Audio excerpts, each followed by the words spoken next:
महाशिवरात्रि की आप सभी दर्शकों को ढेर सारी शुभकामनाएं। महाशिवरात्रि व्रत के दिन बहुत सारे नियम पालन किए जाते हैं और आज हम आपको विस्तार से बताएंगे संतान की प्राप्ति के लिए, शीघ्र विवाह के लिए, अच्छे स्वास्थ्य के लिए, धन का प्राप्ति के लिए और 4 प्रहर की पूजा कैसे करें। तो चलिए अंत तक बने रहिए और वो मंत्र कौन सा है जो भाग्य को बदल सकता है। देखिए, महाशिवरात्रि हमारे हिंदू धर्म में एक बहुत बड़ा त्यौहार है। 2 बार साल भर में मनाया जाता है, एक तो फाल्गुन महीने के और दूसरा श्रावण माह के। लेकिन जो महाशिवरात्रि फाल्गुन माह के कृष्ण पक्ष के चतुर्दशी तिथि को मनाई जाती है, ये सर्वश्रेष्ठ है। अब निश्चित काल की पूजा इस दिन का सबसे ज़्यादा जो आपके पूजा के शीघ्र फल देने वाला होता है वो माना जाता है और ये 11 मार्च की रात 12:06 से रात 12:55 तक का है। तो हम आपको विस्तार से बताएंगे, लेकिन अब चलिए हम जानते हैं कैसे अपनी तमाम मनोकामनाओं को आप पूर्ण करेंगे। कई बार क्या होता है, बच्चियों की उम्र ज़्यादा हो जाती है, लड़के या लड़की हैं, 30+ हो गए हैं, विवाह नहीं हो पा रहा है, तब शिव जी को कैसे मनाइएगा। देखिए, अगर आपका 30+ हो गया है, विवाह नहीं हो पा रहा है, तब शिव जी का संपूर्ण श्रृंगार करवाइए और सबसे पहले तो भगवान सूर्य को जल दीजिए, उसके बाद श्रृंगार करवाना है आपको और फिर शिवलिंग पर आप क्रमशः सब कुछ अर्पित कीजिए। जैसे सबसे पहले दूध, इसके बाद दही अर्पित करें, फिर घी अर्पित करें, इसके बाद शक्कर में आप गुड़ भी ले सकते हैं और फिर शहद अर्पित करें, इसके बाद जल की धारा अर्पित करें और फिर आप नमः शिवाय का जप करें। अगर आप खुद के लिए प्रयोग कर रहे हैं तब, अगर अपने बच्चों के लिए कर रहे हैं, अपने भाई बहनों के लिए कर रहे हैं, तब आप ओम नमः शिवाय का जप करेंगे। रात के समय शिव स्तुति करें, रुद्राष्टक का पाठ करें तो सर्वोत्तम होगा। तो चलिए अब जानते हैं, आप चाहते हैं खूब पैसा आए, खूब धन कमाएं, धन की परेशानी को दूर करने के लिए कैसे शिव जी को मनाएंगे। तो आपको शिवलिंग पर, अगर आप घर में भी करना चाहते हैं तो कोई दिक्कत नहीं है, एक पात्र में शिवलिंग को रखिए और फिर वहाँ पर कीजिए। अगर शिवलिंग नहीं है घर में तो तस्वीर है ना, उसके सामने एक पात्र रख लें, उसमें आप पूजा कर सकते हैं।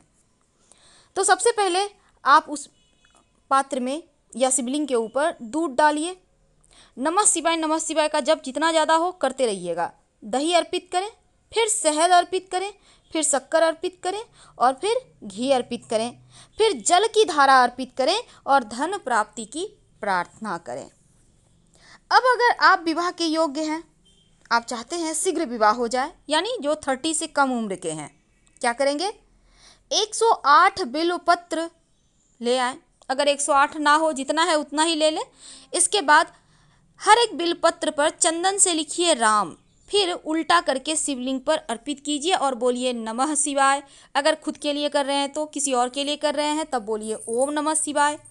इसके बाद आप जब अर्पित कर दीजिएगा, बेलपत्र 108 बार करना है। अगर कम बेलपत्र है, मान लेते हैं 10 ही है, तो 10 अर्पित करने के बाद उसको उठा लें, फिर से धोकर, फिर से चंदन से नाम लिखकर फिर अर्पित कीजिए, बोलिए नमः शिवाय।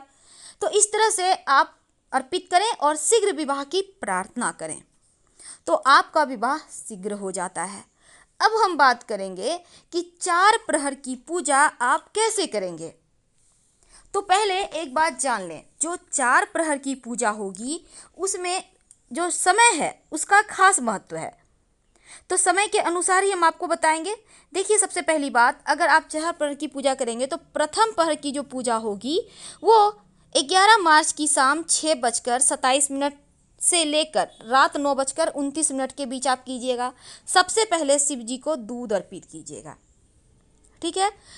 जो द्वितीय प्रहर की पूजा होगी वो होगी रात 9:29 से रात 12:31 तक। इस समय में आप शिवलिंग पर दही अर्पित कीजिएगा। जो तृतीय प्रहर की पूजा होगी वो होगी रात 12:31 से रात 3:32 तक। उस समय आप शिवलिंग पर घी अर्पित कीजिएगा। और एक बात याद रखिए, हर प्रहर की पूजा में जब आप दूध, दही, घी अर्पित करेंगे तो हर एक वस्तु अर्पित करने के बाद जल जरूर अर्पित कीजिएगा। अब चतुर्थ प्रहर की जब पूजा होगी तब वो समय है 12 मार्च की सुबह 3:32 से सुबह 6:34 तक। इसमें चतुर्थ प्रहर की पूजा करना है और इसमें आप शहद अर्पित करें और फिर जल अर्पित करें, यानी हर बार आपको जल अर्पित करना है, इस बात का ध्यान रखिएगा। तो ये तो थी 4 प्रहर की पूजा आप कैसे करेंगे। तमाम समस्याओं से मुक्ति के लिए 4 प्रहर की पूजा अमोघ मानी जाती है, इसके अद्भुत परिणाम प्राप्त होते हैं। अब जानते हैं अगर धन की कामना है तो शिव जी को कैसे मनाएंगे। सबसे पहले तो शिवलिंग पर आप दूध अर्पित करें, फिर दही अर्पित करें, फिर शहद अर्पित करें, फिर शक्कर अर्पित करें और अंत में घी अर्पित करें। एक एक करके आपको अर्पित करना है और अंत में जल की धारा अर्पित करें और धन प्राप्ति के लिए प्रार्थना करें। अब अगर संतान की चाहत है, संतान प्राप्ति के लिए शिवलिंग पर आप क्या अर्पित करेंगे। देखिए, अगर आप पति पत्नी दोनों मिलकर ये पूजा करें तो अच्छी बात, नहीं तो अकेले अकेले भी कर सकते हैं। शिवलिंग पर गाय का घी अर्पित करें और फिर जल अर्पित करें और प्रार्थना करें शीघ्र संतान प्राप्ति के लिए। तो संतान प्राप्ति के लिए आप घी अर्पित करें। अब जानते हैं अगर आप चाहते हैं आपको नौकरी की प्राप्ति हो, आपके रोजगार की समस्या दूर हो जाए, तब क्या करेंगे। तब शिवलिंग पे जल की धारा से अभिषेक करें, यानी 1 लोटा जल है तो ये नहीं कि उठा के दोनों हाथों से डाल दिए, नहीं, लंबे समय तक धारा धीरे धीरे गिराइए और शाम के समय शिव जी के मंदिर में जाएं और 11 घी का दिया जलाएं या एक ही दीपक में 11 बाती डालकर घी में डुबोकर जला दें और उसमें एक लौंग रख दीजिएगा ताकि आपकी मन्नत पूरी हो जाए। बहुत सिंपल है। लेकिन अब सबसे अंत में अगर स्वास्थ्य की समस्या है तब कैसे शिव जी को मनाएंगे। अगर स्वास्थ्य की समस्या है तब इत्र से शिवलिंग का अभिषेक करें और ये इत्र होगा गुलाब का केवड़ा का मत चढ़ाइएगा, चंदन और गुलाब दोनों में से कोई भी अर्पित कर सकते हैं।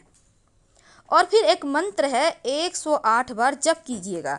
सामने स्क्रीन पे देखिए, ओम जुं सह माम पालय पालय, ओम जुं सह माम पालय पालय। इस मंत्र का 108 बार जप करें। अब सबसे अंत में एक और, अगर वैवाहिक जीवन में समस्या हो, परेशानी हो, तब शिव जी को कैसे मनाएंगे। जब आप शिव जी की पूजा कीजिएगा तो शिव जी को पीले वस्त्र अर्पित करें। छोटा बड़ा मायने नहीं रखता, आपके पास जो वस्त्र है, श्रद्धा से जो भी है आप अर्पित कर दें और फिर पूजा वगैरह कर लें और इस वस्त्र को संभाल कर अपने पास रख लें। आपके वैवाहिक जीवन की समस्या दूर हो जाएगी। अब वो कौन सा मंत्र है जो आपकी मन्नत पूरी करेगा, वो कौन सा मंत्र है जो आपके खुशियों पर 4 चांद लगाएगा। तो ये मंत्र आपको सुबह उठते ही बोलना है, शिवरात्रि के दिन भी और अगले दिन भी। राम रामेति रमे रामे मनोरमे सहस्रनाम तत्तुल्यम राम नाम वरानने। तो फिलहाल विदा लेंगे। हर हर महादेव।